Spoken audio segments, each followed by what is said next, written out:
अध्यक्ष महोदय, आपण मला नियम 293च्या प्रस्तावावर बोलण्याची संधी दिली त्याबद्दल आपले मनापासून धन्यवाद।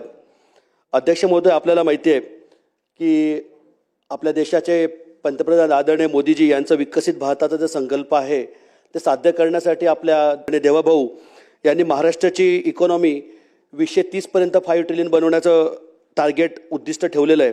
आणि त्यासाठी मी ज्या मतदारसंघातून येतो रावेर, यावल आणि जळगाव जिल्हा, त्याचं उद्दिष्ट आहे $20 बिलियन इकॉनॉमीचं उद्दिष्ट आहे।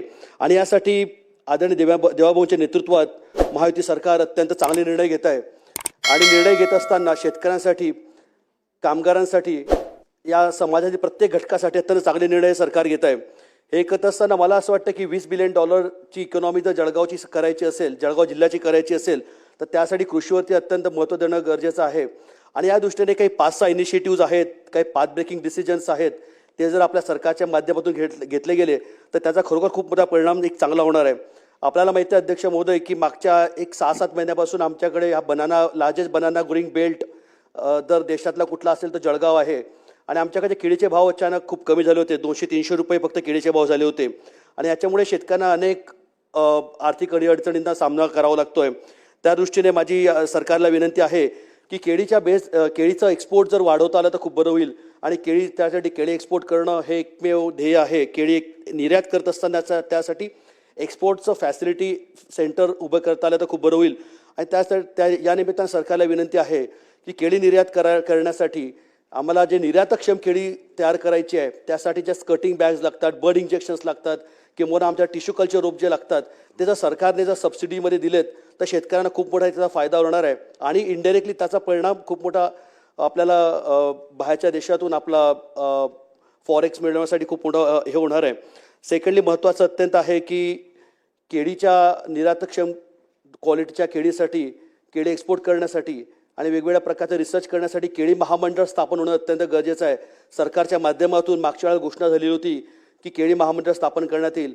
मला असं वाटतं की सरकारने जर केळी महामंडळ लवकरात लवकर स्थापन केलं तर एक खूप मोठ्या केळी उत्पादकांच्या दृष्टीनं फक्त यावर रावेरच नव्हे तर संपूर्ण महाराष्ट्रातील केळी उत्पादकांच्या दृष्टीने खूप मोठा निर्णय होणार आहे। तिसरा अत्यंत महत्त्वाचा विषय आहे की केळी आमच्याकडची जी आहे या केळीला वेगवेगळ्या रोगांनी, वेगवेगळे डिसीजेसने आपल्या केळीला सफर होते आहे।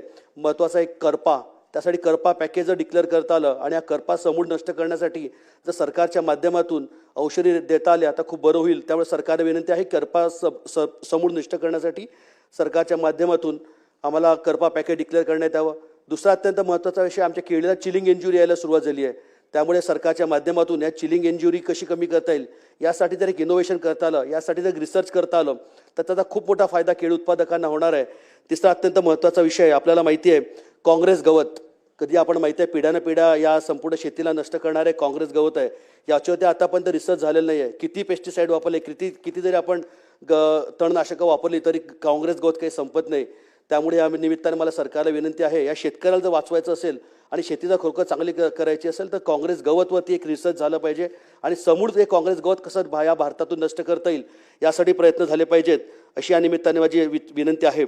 तिसरा अत्यंत महत्त्वाचा विषय आहे की ज्यावेळेला केळीचं उत्पादन अत्यंत वाढलेलं आहे, भारतातल्या प्रत्येक राज्यामध्ये केळीचं उत्पादन व्हायला लागलं आहे, त्या दृष्टीने माझी विनंती आहे की आमच्याकडे आमचा मधुकर सहकारी साखर कारखाना आहे, 40 वर्ष जुना कारखाना आहे, 40 वर्ष इथून साखरेचं उत्पादन झालं, परंतु मागच्या वेळेला बँकेने हा कारखाना विकलेला आहे। माझी या निमित्तानं सरकारला विनंती आहे, सरकारने जर ह्याच्यामध्ये हस्तक्षेप करावा आणि या कारखान्याचे आमच्या शेतकऱ्यांची आहेत, कर्मचाऱ्यांची आहेत, पुरवठादारांची आहेत, वाहतूकदारांची आहेत, ती देणी देऊन हा कारखाना सुरू करण्यात यावा की जेणेकरून शेतकऱ्यांना पर्यायी पीक म्हणून ऊस मिळेल आणि एक कॅश क्रॉप म्हणून ऊस उपलब्ध होईल आणि त्यामुळे शेतकऱ्यांच्या परिस्थितीमध्ये एक चांगला फरक पडणार आहे। त्यामुळे सरकारला विनंती आहे की मधुकर सहकारी साखर कारखाना पुनश्च एकदा सुरू करण्यासाठी असं आपल्या सरकारस्तरावरती प्रयत्न व्हावेत। चौथा महत्त्वाचा हॉर्टिकल्चर कॉलेज, एक हॉर्टिकल्चर कॉलेज रावेर तालुक्यात आमच्याकडे जागासुद्धा सरकार एका ग्रामपंचायत देऊ केलेली आहे। सरकारला विनंती आहे, यासाठी 2019 मध्ये सुरुवाती झाली होती, परंतु हा प्रस्ताव थांबलेला आहे। हॉर्टिकल्चर कॉलेजला जर मंजुरी देण्यात आली तर खूप फायदा होईल। आपल्याला माहिती आहे की संपूर्ण महाराष्ट्रात ज्या वेळेला जास्त पावसामुळे किंवा अतिवृष्टीमुळे पिकाचं नुकसान झालेलं आहे, त्यावेळेला मात्र आमच्याकडे अतिवृष्टीमुळे नाही पण तो अवकाळी पावसामुळे खरीपाचं पूर्णपणे नुकसान झालेलं आहे। या निमित्ताने पूर्ण उडीद असेल, मूग असेल, ज्वारी असेल, कपाशी असेल संपूर्णपणे नष्ट झालेला आहे। या निमित्ताने सरकारला विनंती आहे, आमच्या शेतकऱ्यांना एक दिलासा, एक संपूर्ण सगळ्या शेतकऱ्यांना एक नुकसान भरपाई जर देता आली त्याचा खूप मोठा शेतकऱ्यांना फायदा होणार आहे आणि याचा आमच्या अर्थव्यवस्थेवरती सुद्धा एक चांगला परिणाम होणार आहे. आपल्याला माहिती आहे की आदरणीय देवाभाऊंच्या नेतृत्वात वाधवान पोर्टचं एक अत्यंत चांगलं काम चालू आहे.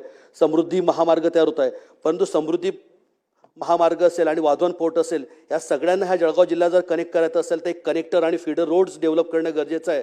इथे आपले बांधकाम मंत्री अत्यंत असे राजेसाहेब सुद्धा बसलेले आहेत. माझी विनंती आहे की आमच्या यावराव्या तालुक्यातील असे कनेक्टर फीडर रोड जर डेव्हलप करता आले त्याचा खूप मोठा फायदा आमच्या समृद्धीला जोडायला आणि त्यामुळे वाधवन पोर्टला जोडायला होणार आहे.